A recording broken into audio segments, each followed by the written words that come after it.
des barrages, des milices libanaises, mais aussi palestiniennes, dès avril 1975.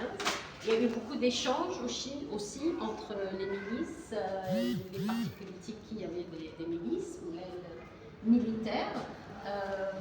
C'était aussi sur la base de la carte d'identité. C'est vraiment une pratique très connue au début de la guerre en particulier.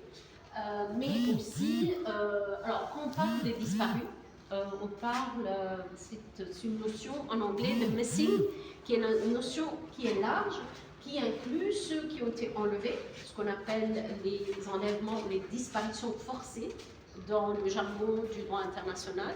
Mais il y a aussi des personnes, par exemple, pendant des combats, pendant des massacres, des déplacements qu'on a pu retrouver. Alors ça peut être vraiment sous ce qu'on appelle les disparitions, les missing, mais les forcibly disappear ou les disparitions forcées dans le droit international, ce sont les personnes dont un État bien défini ou des milices ou ce qu'on appelle des groupes armés rattachés à cet État ou avec quelque part l'autorisation d'un État. Et c'est une définition très claire dans la Convention internationale pour la protection de toutes les personnes des disparitions forcées. Vous devez le lire, qui est sur le plan du cours. Alors, par rapport aux disparus de la guerre, si sur cette crise on commence par 82, c'est parce que à ce moment-là, les familles, vous voyez, c'est surtout des femmes, des maris, des femmes dont les maris ont été enlevés, ou des femmes, des mères, et qui vont graduellement, dès 82, s'organiser dans une structure qui est le comité des personnes kidnappées et disparues au Liban, dont Madame Wadad Halwani est présidente et fondatrice, parce qu'elle, en fait, son mari a été enlevé, qui est là,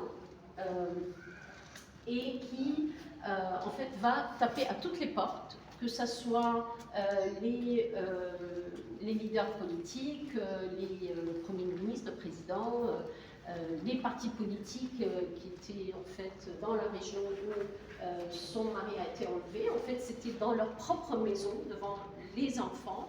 On a dit à Mme Halwani, elle pourrait elle-même en témoigner, pour 5 minutes, pour un café, pour un accident de voiture, et il n'est plus revenu depuis 40 ans. Et elle attend depuis 40 ans. Et on lui a dit, quand elle a en fait rencontré des officiels, vous n'êtes pas la seule. Il y a beaucoup d'autres personnes qui sont dans votre situation. Et c'est de là qu'elle va faire un appel à la radio pour dire à ces personnes qui souffrent ou qui attendent ou qui sont dans la même situation de se réunir à Manara, à côté du, si vous connaissez Abdel Nasser, il y a la statue et il y a une mosquée. Et elle va être surprise du nombre de personnes, surtout des femmes, qui vont se rassembler parce qu'elles sont dans la même situation qu'elle. Et si vous voulez, cette aventure ou ce voyage, ce trajet va commencer en 82, parce que c'était la date à laquelle ces femmes vont commencer à s'organiser. Et vous allez voir, c'est des manifestations, des sit-in, elles vont utiliser, bien sûr, il y a des hommes aussi, utiliser tous les moyens pour demander, pour connaître le sort de leurs enfants.